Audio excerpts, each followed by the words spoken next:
Well, Angel Radio Show. Cindy Paulos here.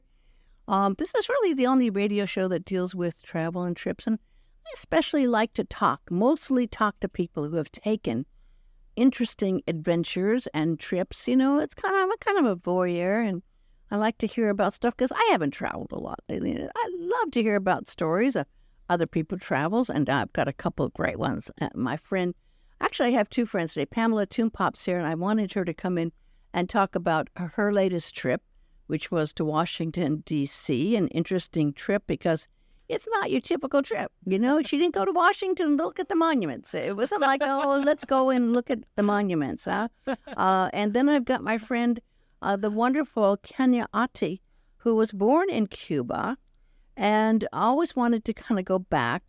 She left when she was a teenager, I believe, hasn't been back since, and finally was able, with her and her husband, with multi-Grammy awards, able to go back to Cuba. And actually, he was invited to record at a huge hall there, and it was a fabulous show. And she got to connect with family she hadn't seen in years, in decades. So it'd be interesting to hear, because a lot of people want to go to Cuba, but it's a little complicated. Not if you've got a Cuban visa, as she does, as well as an American, but otherwise you have to follow certain protocols.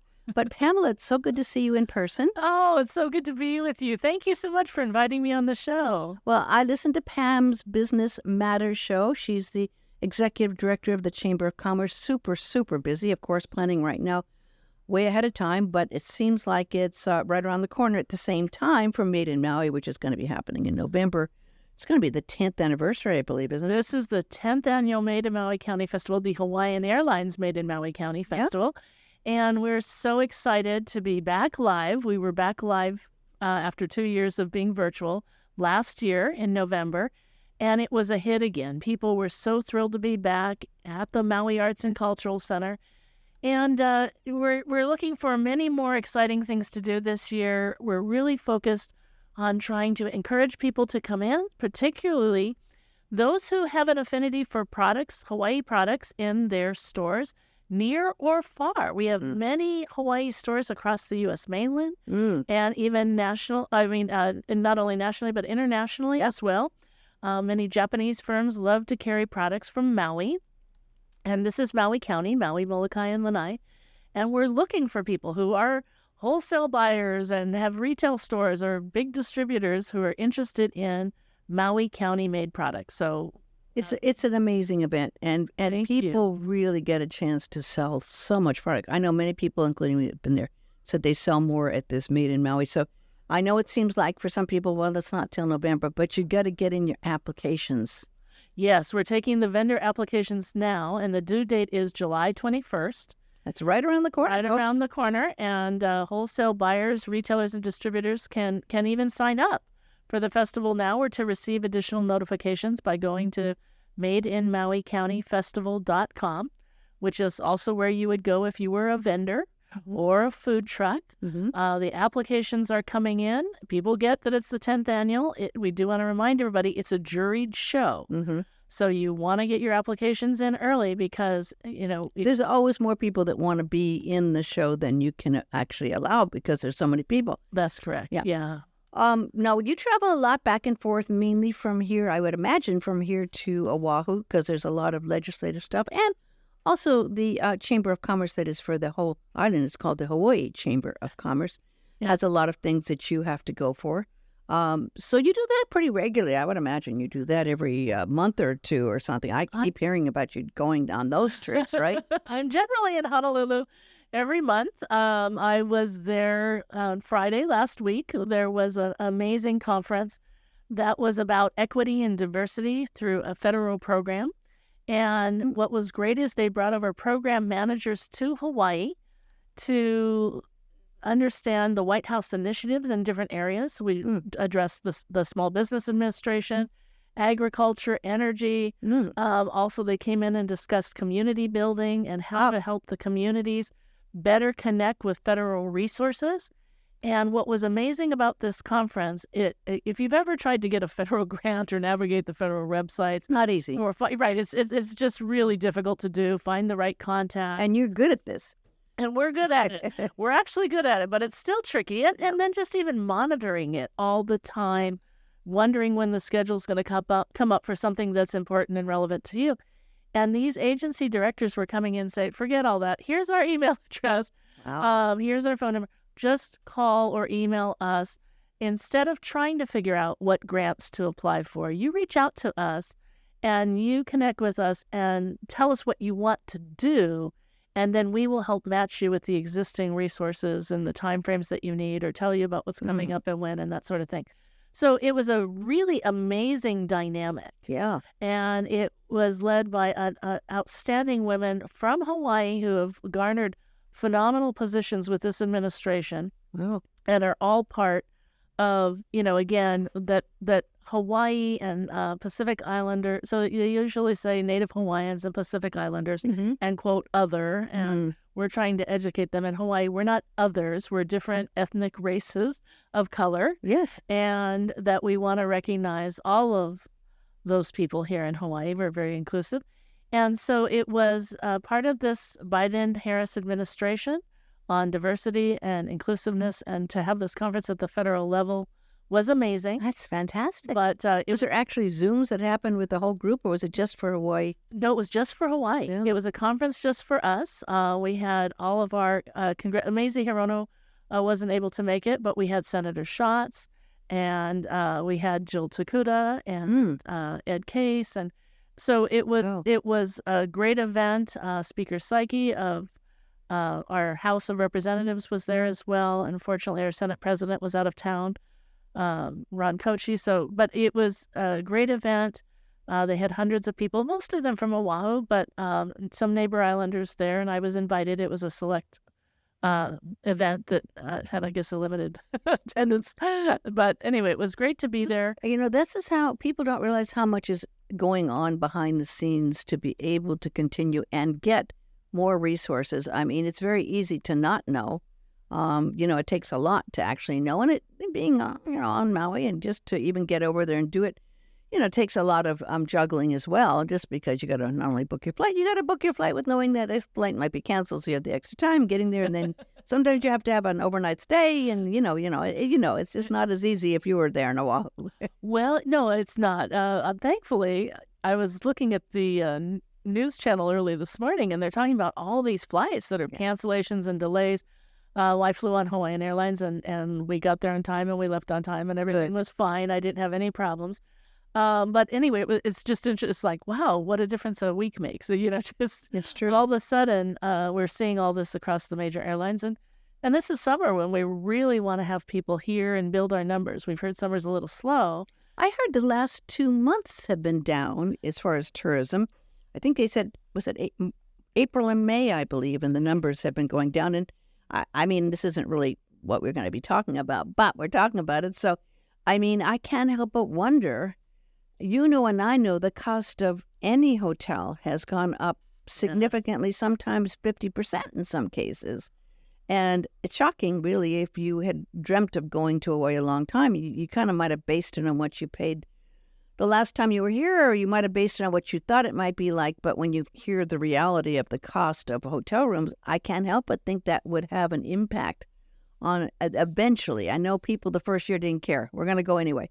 But it seems like now maybe people are starting to think twice about the cost. We're definitely hearing that. And, as you point out, last year, again, people still had money from stimulus funds and different things. And they had this pent-up demand. A lot of people are also saying, though, that after that pent-up demand, they came in full force. Yeah. And now with not only hotels, as you mentioned, but car rental companies have had an increase, restaurants have had an increase, and they're having increases because the cost of doing things has gone up. So, but when you then start looking at the collective package, right, then overall, it's going to have gone up significantly in many cases, and to varying degrees depending on the property and the car rental company and the type of activities you want to do. But they're also saying that, again, a lot of people who had waited so many, throughout COVID before they took a big trip, then took a big trip. Yep. And so they used some of their excess money or things from stimulus or saving. A lot of people have also been paying down their savings. And we're hearing that also others now, because of the cost to go to Europe, being more favorable, this is a good time for that. Sometimes people are now going in that direction because... Well, they have been jammed in Europe. And if you're thinking of doing that, folks, I'd say don't. One word, don't. Don't. It's always crowded in the summertime. Yeah. It is twice as crowded. There's much more problems with delays and issues getting there on your flights. The hotels are still overpriced in Europe. Yeah. If you're going to go, wait till September, late September or October. I'd hate to be out there again, it's hot, hotter than usual in a lot of these places. I'd hate to spend all my money, get over there, and find that it is just a nightmare trying to get around the major cities. Now, if you're in a faraway little town that no one's ever heard of and can't pronounce, you're probably okay, as long as you have wiggle room to get there, etc. Yeah. But if you're going to Venice, or if you're going to Florence, or if you're going to Paris, if you're going to London, I'd say don't. That's all I'd say. Don't. Well, I've never been, so I can't offer advice to those. Well, truthfully, I think I've had 2 or 3 guests over the last few months that went to Japan and said it was fantastic. It wasn't overcrowded. The price getting there was very good. And the hotels were very affordable.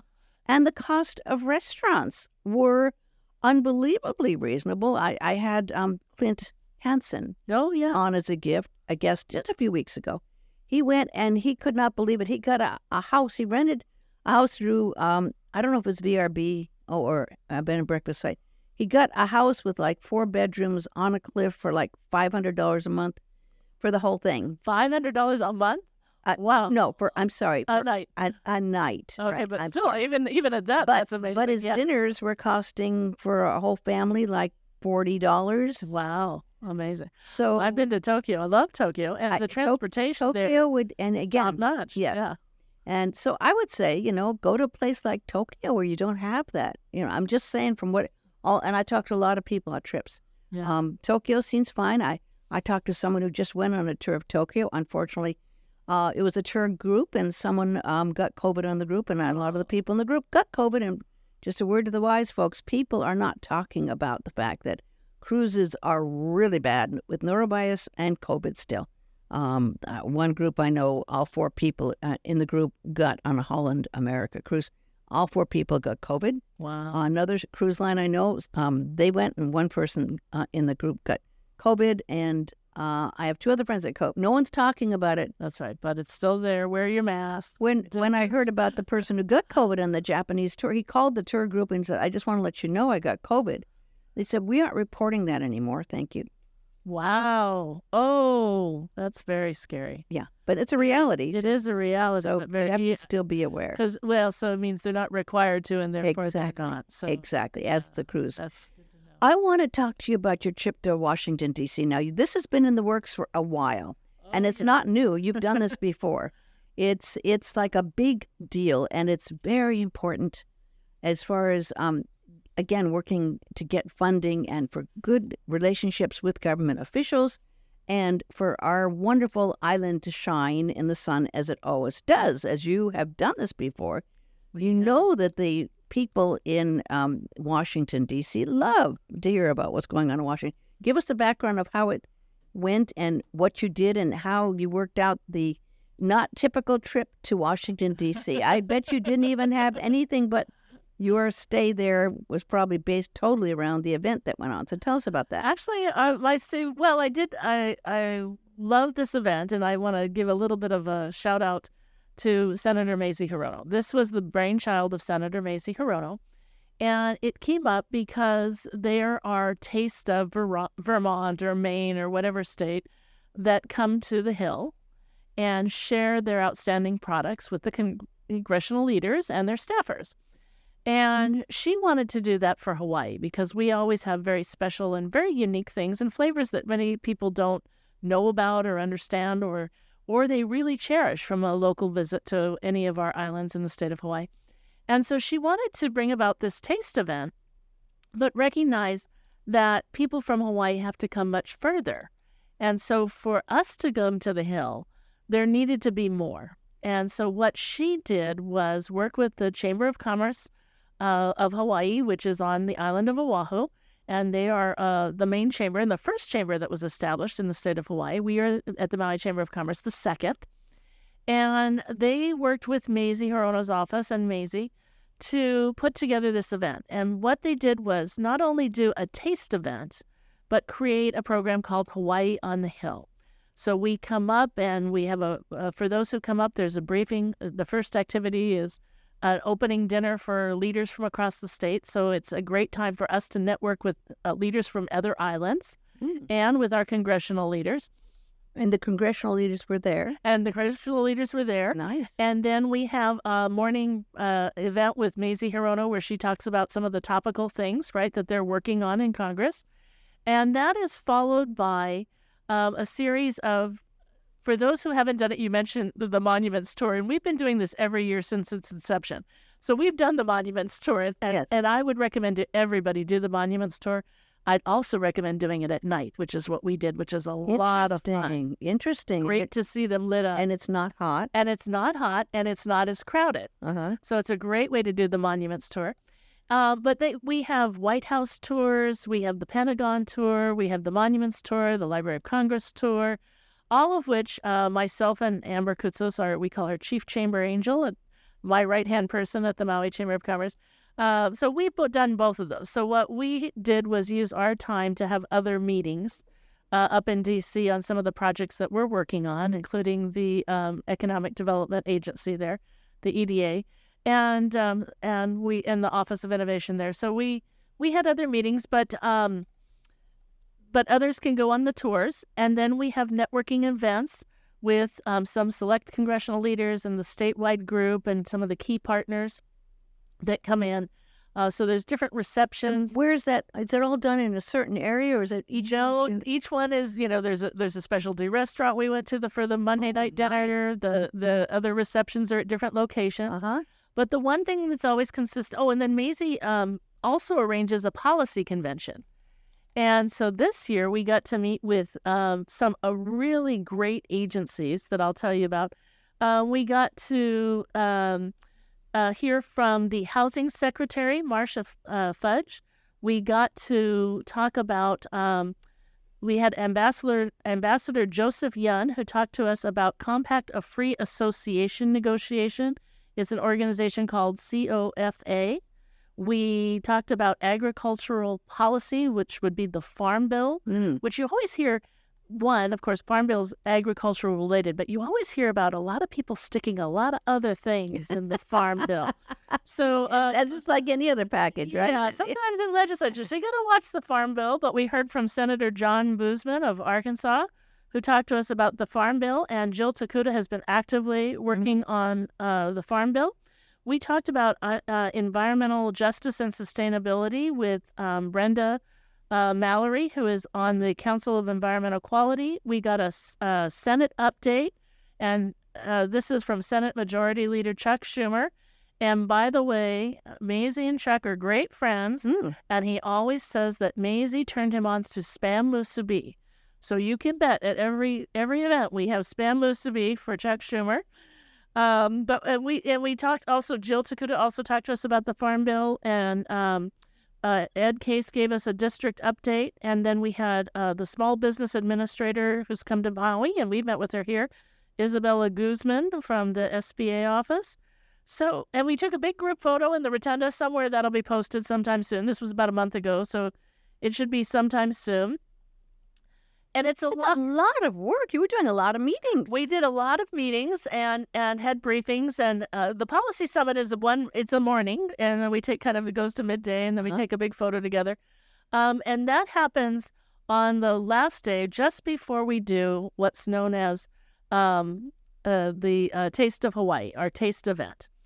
And so we do this in the largest congressional ballroom that they have available.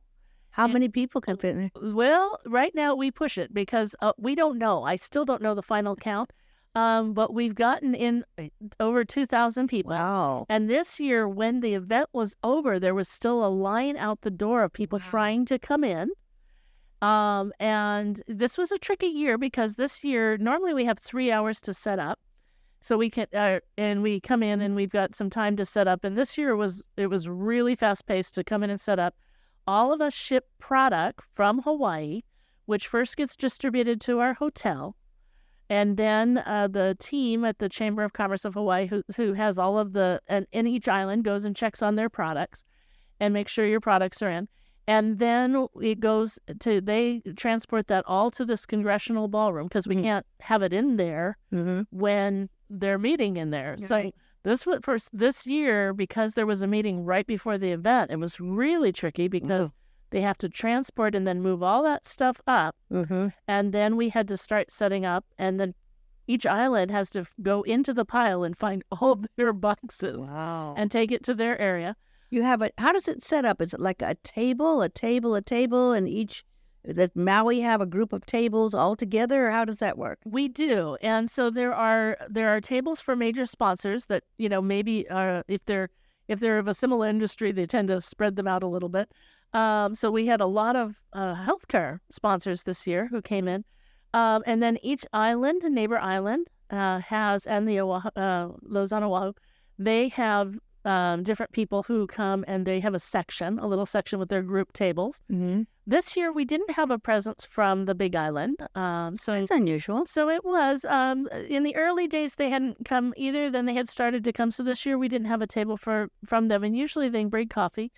But we brought coffee because Maui also has a coffee industry. Well, yeah, which reminds me, I should throw out there that they're going to have a wonderful event on Sunday for Maui Coffee Association's having a free event from 9 to 4 with the sponsorship of, thank you, County of Maui and others. It's free and it's going to be wonderful. And I had a talk actually just yesterday about how important the reputation of Maui coffee is to be recognized. And thank you for doing that because, Kona coffee is now, if you get a bag of Kona coffee, it may just be 10%, right, or 7% or 5% of Kona coffee, where Maui coffee is wonderful and does very, very well, but just hasn't developed the name recognition yet. I don't have the years of history. Yeah, but I will tell you, back in 2013, I believe, Tina Rasmussen, who at that time was working for Mayor Arakawa and also still had her business, Paradise Flower Farms, we were invited to be part of a statewide effort to go to the Philadelphia Flower Show, which is a really long 11-day show. Yeah. And so a whole bunch of people from across the state of Hawaii went, and we took up our Maui Coffee Association. And they had a booth, and they had many of their purveyors there and their producers. And then they brought everybody who's part of the association's coffee and sold a variety of coffee. And the response from the tasters and the people purchasing coffee was phenomenal. People fell in love with Maui-grown coffee at that event. And so we have a lot to be proud of. But you're right. It's about how we get Maui coffees out. Because, again, Haleakala is dormant, but it was a volcano. We have that same soil and that same richness that goes into our coffee as well. You know what shocked me about this, Pamela? It was that I didn't realize, I was talking to the guy who's the president of the association. He said, did you realize that coffee is the second largest industry money-making in the U.S.? He says, gas and oil first, coffee is second. That blew my mind. It's amazing. It's huge, It's a huge market. Yeah. And I do want to encourage all of our visitors, if anybody's a visitor listening in on this show, sample Maui coffee. You can do it Sunday from 9 to 4 at the Tropical Plantation for free. Yeah. I didn't realize there's like 9. I think there's 9 different farms here. I did not know that we had that many. Well, and then, that's interesting because I was going to say I thought it was higher, but well, maybe it is. I know there's 9 there that are going to be participating. So okay. And I don't, to be honest with you, since COVID, I don't have an accurate count. But what we do know is we have some amazing coffee growers here. Oh, yeah. And a lot of them are small niche coffee growers, but I love that because they're paying great attention to their coffee and their roasting and the flavor profile. So they are really an industry to watch. So you had a chance. I mean, I know Amy got a chance to perform. I guess she did. They were booked through Oahu. The actual Hawaii Chamber of Commerce booked her. Yes. And she's a natural. I'm sure people fell in love with her. Oh, everybody loves Amy. And she's very well known. And she also, she came to the dinners and the events. And so she came to all of the activities with us. She's a wonderful ambassador for Hawaii. Yeah. Actually, and Hawaiian Airlines helped with that. I remember her saying that Hawaiian Airlines helped to bring her over, which was Great. awesome. Yeah. And they bring in, the Chamber of Commerce of Hawaii brings in many different sponsors to do different elements of this event. So it was really a great effort to bring everybody together. And then one of the things that we do that's kind of unique is on some of the neighbor islands, they'll bring over different companies to come. And often those are bigger companies who can afford to come on their own. Mm-hmm. And we love to see them. And some of them are, people who've been doing this their whole life, local manufacturers. But what we've done, and part of it connects with what we talked about earlier, the annual Hawaiian Airlines Made in Maui County Festival, is we brought over our small manufacturers so that people can sample their products. And what we do is we buy their products to take up because they can't afford to donate them. So who did you have there to? So this year we had a jerky that came from, it's called Hapa Company Jerky, but they are taking venison from our islands and helping to make this jerky. And right now, as we're getting started in the venison market, they also combine some venison from the Big Island, but they take venison from Maui, Molokai, and Lanai, as well as Big Island, and create a phenomenal jerky product. Now, I am learning a lot about venison because I sit on that Access Steer Task Force, and we have a lot of manufacturers who see this. We want to be sustainable in addressing this invasive pest where we are, as humans, the only predator. But there's a great market for this. And this company, the flavor profile is awesome. I'm sometimes not a venison fan, and I have taken and shared this product with other people, and rave reviews across the board. I mean, even if you like any kind of jerky, and they have different levels of spice, there's that. We also brought Maui chili oil. Oh, we love them. I've heard them on your show. Everybody loves them. Yeah. Maui Gold Pineapple, of course. You can't be there without Maui Gold Pineapple. Maui Ku'ia Estate Chocolate. Oh, they're great. And I love their marketing and their packaging. My gosh, they've got it down, don't they? Gorgeous. And the flavors, spectacular. Maui Macaroons. So made with coconut and so and different flavors. And so they got I bet those were a hit. Yeah. Those were a hit. Maui Rainbow Tea. And then we had tea. And then next to the tea, we had Ona Loa Lanai Fine Foods Honey. And we had the honey on a spoon. And people said, oh, should I put the honey in the tea? And I said, well, different flavor profiles. Check the tea before you put the honey in it. Yeah. And they would taste the honey on the spoon. And they said, oh, my God, this is so amazing. Wow. What is this honey made out of? And I said, well, flavors from Hawaii. It depends on the farm. But, it's made from the tropical flowers and trees of Lanai. And then we had Uncle Louie's sausage. And each year we bring that. We're like the hit, where the Hawaii folks that live up there come to us afterwards, and we make them cups of sausage to give them for breakfast the next morning. Oh, my gosh. So that's a lot of work.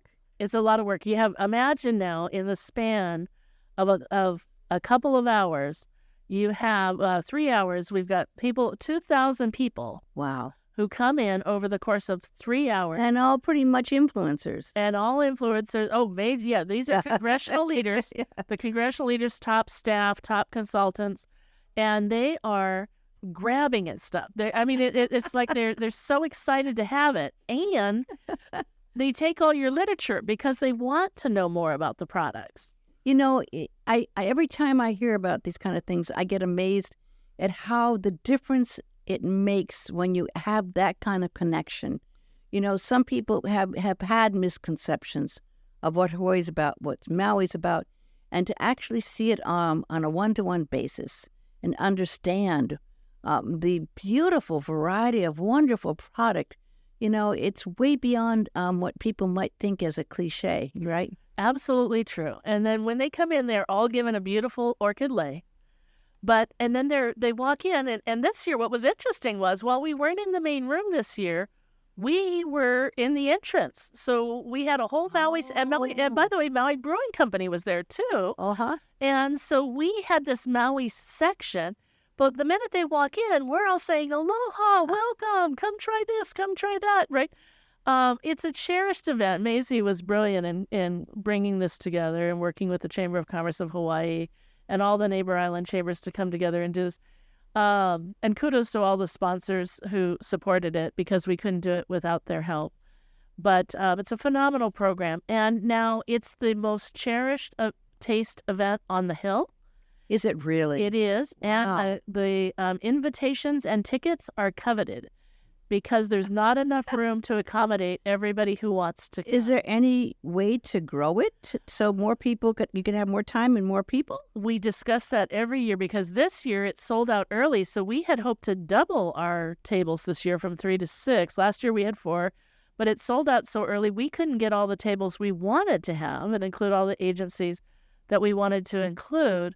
So it comes up every year. So far, they don't want to take it off the Hill. So we use the largest public room on the Hill. And it's tough because, with security and all the things that happen at the Capitol and in D.C., to get the largest room is a blessing. Oh, yeah.